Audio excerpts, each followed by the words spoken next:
Hello students, welcome to my channel Study Simplicity.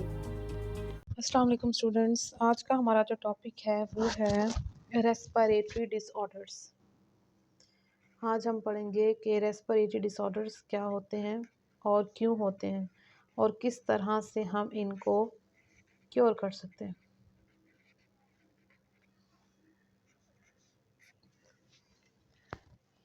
सबसे पहले तो हम बात करेंगे कि पाकिस्तान के अंदर जो है वो परसेंटेज जो है वो रेस्पिरेटरी डिसऑर्डर का हायर है। द रेट ऑफ या the percentage of respiratory disorders is high in Pakistan। Pakistan के अंदर रेस्पिरेटरी जो डिसऑर्डर है उनका रेट बहुत ही ज़्यादा हाई है। और पाकिस्तान के अंदर ये रेस्पिरेटरी डिसऑर्डर का रेट हाई क्यों है? इसकी वजह है पॉल्यूटेंट्स इन एयर। हवा के अंदर बहुत सारे पॉल्यूटेंट्स मौजूद होते हैं और जब हम सांस लेते हैं ऐसी हवा में तो वो सारे पॉल्यूटेंट्स आपकी बॉडी में जाते हैं और वो आपके लिए वजह बनते हैं रेस्पिरेटरी डिसऑर्डर्स की। इसके अलावा अगर हम बात करें तो हमारे पास जो कॉजेटिव एजेंट्स हैं high rate of respiratory disorders का, उसमें आ जाते हैं स्मोकिंग। ये पॉल्यूटेंट्स में ओवरऑल सब कुछ ही आ जाता है, स्मोकिंग और हमारे पास ये जो गाड़ियों से निकलने वाला धुआं, ये सारा कुछ। इसके अलावा अगर हम बात करें तो एलर्जेंस आ जाते हैं,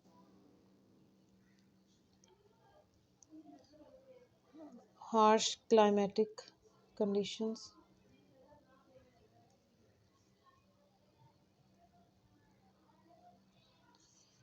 इसके अलावा हमारे पास लिमिटेड हेल्थ केयर।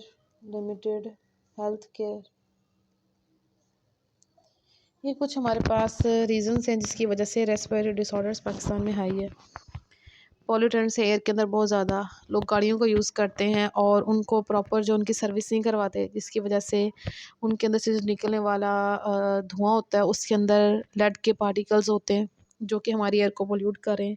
इसके अलावा स्मोकिंग जो एक बहुत बड़ी वजह है पाकिस्तान के अंदर रेस्पिरेटरी डिसऑर्डर्स के हाई होने की। एलर्जेंस हैं डिफरेंट।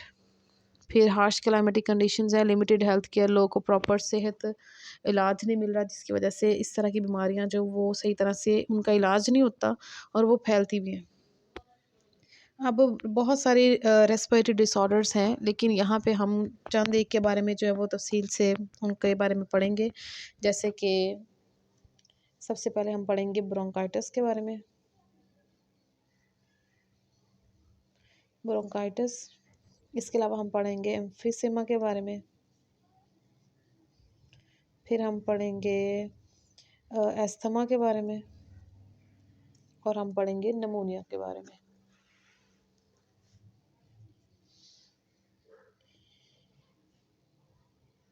तो ये कुछ रेस्पिरेटरी डिसऑर्डर्स हैं जिसके बारे में हम डिस्कस करेंगे डिटेल में कि ये क्या हैं, क्यों हैं, इनकी क्या अलामात हैं और इनका हम इलाज किस तरह से कर सकते हैं। तो सबसे पहले हम बात करते हैं ब्रोंकाइटिस के बारे में।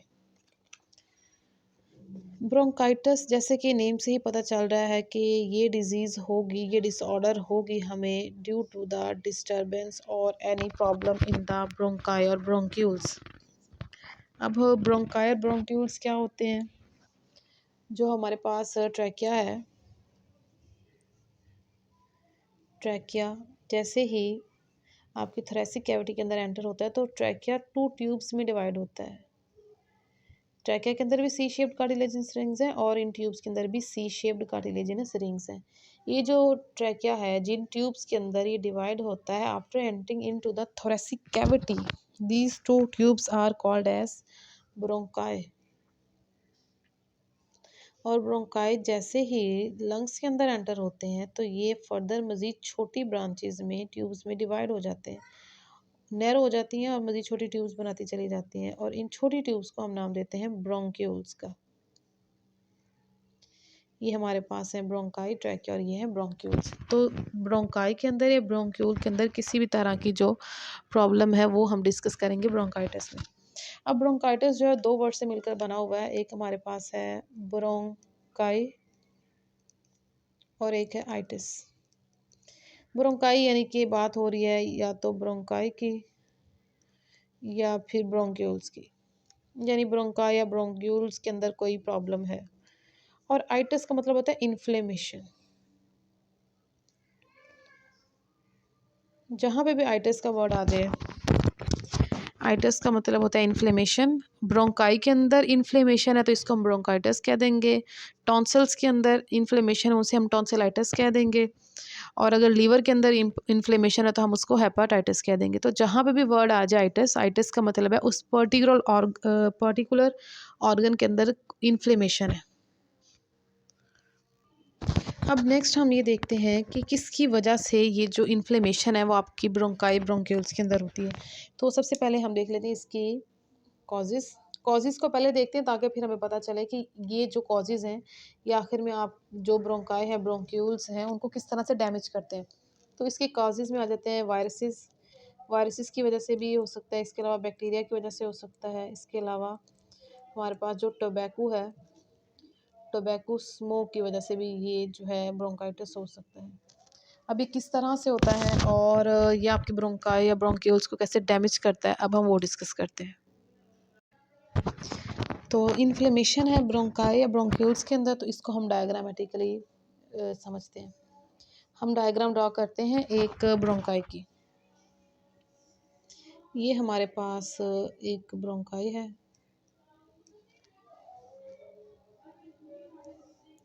और एक हमारे पास ये ब्रोंकाई है। यहाँ पे सारी की सारी जो है ना म्यूकस इकट्ठी हो चुकी है, म्यूकस की सिक्रीशन है। और ये हम कह रहे हैं ये हमारे पास एक नॉर्मल ब्रोंकाई है। अब एयर ने यहाँ से एंटर करना है, ये क्रॉस सेक्शनल एरिया, ये एरिया जो है ये ब्रोंकाई का एरिया, यहाँ से जो है वो एयर ने अंदर एंटर करना है और ब्रोंकाई की जो है वो एंटर होते हुए वहाँ से आगे लंग्स तक पहुँचना है। तो यहाँ पे कितनी सारी स्पेस है एयर के एंटर होने के लिए। ठीक है, ये नॉर्मल ब्रोंकाई हमारे पास, नॉर्मल ब्रोंकाई। अब यहाँ पे हमारे पास है ये ऐसी ब्रोंकाई है जिसके अंदर इन्फ्लेमेशन हुई है। इन्फ्लेमेशन से यहाँ पे सारी की सारी म्यूकस इकट्ठी हो गई है, वायरस की वजह से, बैक्टीरिया की वजह से और किसी एलर्जन की वजह से, केमिकल जैसे कि टोबैको स्मोक की वजह से। तो यहाँ पे जो इसकी सारी इनर लाइनिंग है उसके अंदर यहाँ पे इन्फ्लेमेशन होगी, सूजन हो गई है।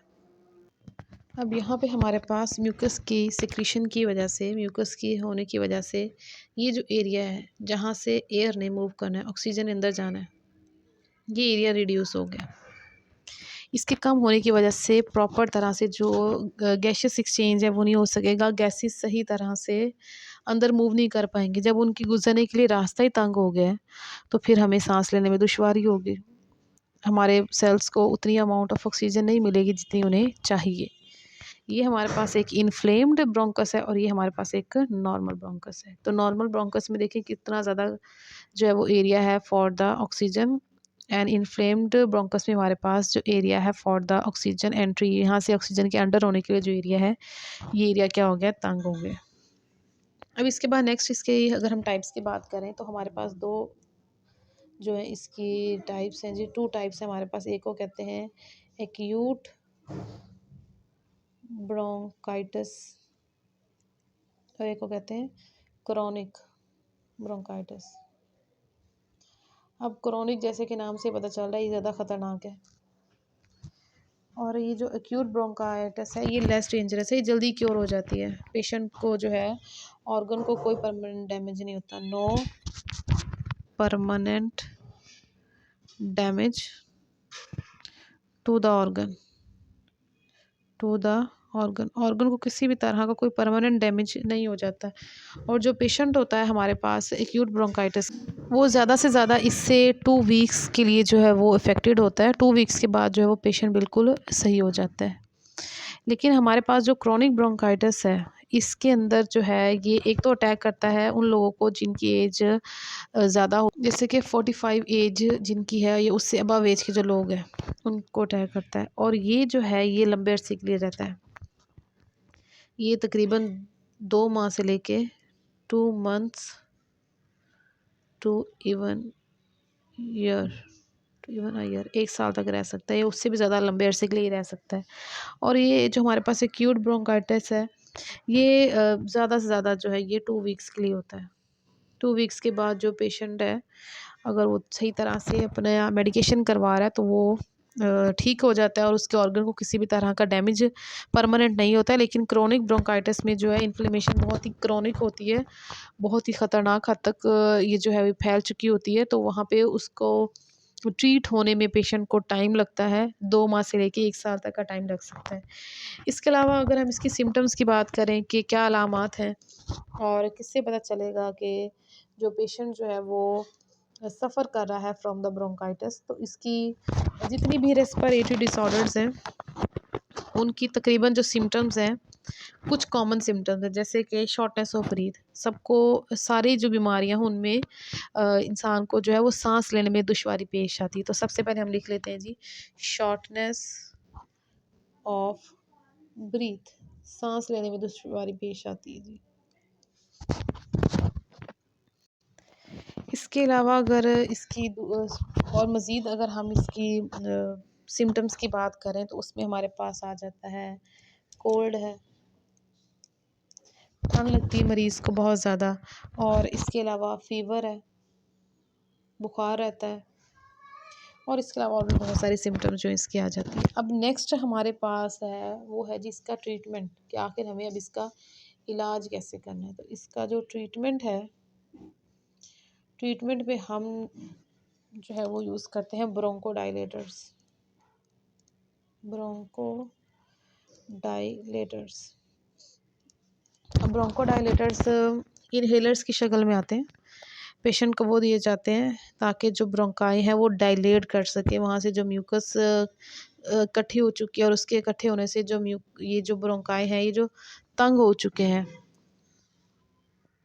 इनको डायलेट करवाया जा सके, नॉर्मलाइज करवाया जा सके, ताकि सफिशेंट अमाउंट ऑफ जो ऑक्सीजन है वो बॉडी में लंग्स में एंटर हो सके और ये जो स्वेलिंग है यहाँ पे वो कम की जा सके। तो ब्रोंकोडायलेटर्स दिए जाते हैं पेशेंट्स को ताकि वो इस बीमारी से जो है वो सेहतयाब हो सके।